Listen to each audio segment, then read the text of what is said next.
In order to figure out how to convert one gate into another, we need to play a little game. And this game only has two rules. The first rule is that you can add two lines above any Boolean expression and you won't have changed the expression. And what I mean by that is if you have something like A and B, well, obviously if you were to add a line there, it's no longer the same thing. But if you were to add two lines, invert it twice, then you would have changed the 1 to a 0 and the 0 back to a 1, so that would be fine. You wouldn't have changed anything there. Similarly, if you had, for instance, A or B, if you were to do that, it becomes different, but if you were to do that, you're back to where you were, and that's the same thing. And this is an important rule. It looks, you may think at the minute, what's the point of adding two lines if it doesn't change anything? But you'll see when we look at the second rule. The second rule is that you can break a line as long as you change the sign. And what this means is if you have something like this, A and B, it's possible to break this line into two short lines as long as you change the sign. So those two things are the same. We've broken the line into two short lines and at the same time changed the sign. So you can carry out either of these two moves in this game. Anywhere in your Boolean expression you can add two lines, and anywhere in your Boolean expression you can break a line and change a sign.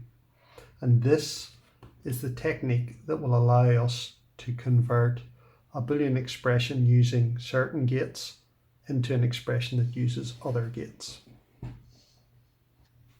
We'll do an example and see how that works.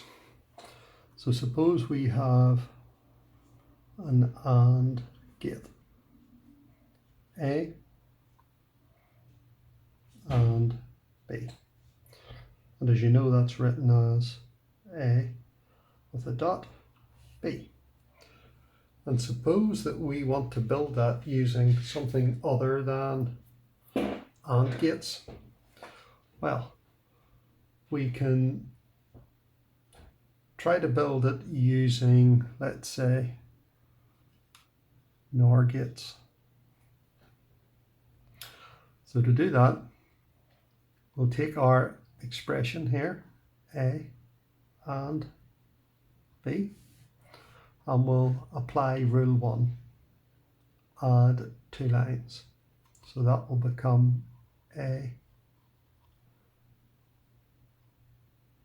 with A and B with two lines above the whole thing. And then we'll apply rule 2, which is we can break a line and change the sign. So that means that this bottom line is going to become this, and then we're going to change the sign. So this is the same as this, which is the same as this, but this now is actually not A,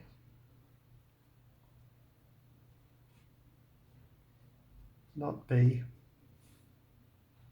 not A, not B, into a NOR gate.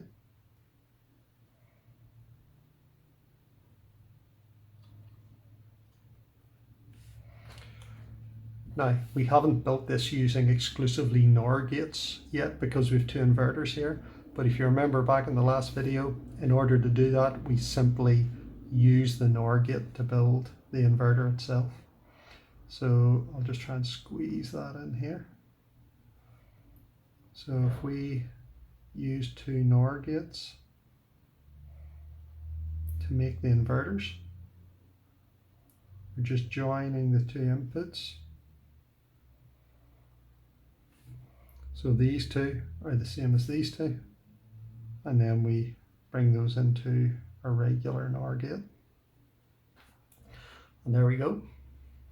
So the function A and B can be performed using three NOR gates. If we wanted to make the function using NAND gates, then starting in the same place, we start off with A and B, which is our original function. Applying the first rule, add two lines, and we're finished. Job done. Because this is A NAND B all inverted. So this is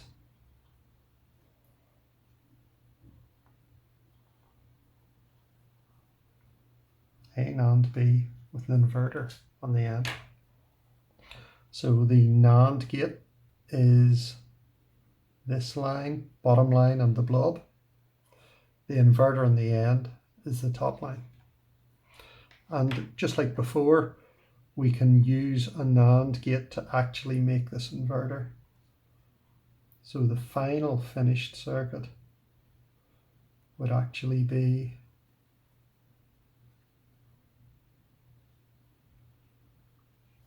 this. So here we've created the AND function using two NAND gates. So just to recap that, we want to create the function A and B. We don't have any AND gates, let's imagine, but we do have a shed load of NOR gates. Well, we go through this process applying our two rules, and we arrive at this, where we've got the AND function created using nothing but NOR gates. Or in the event that we only have NAND gates, we've got the A and B created using only NAND gates.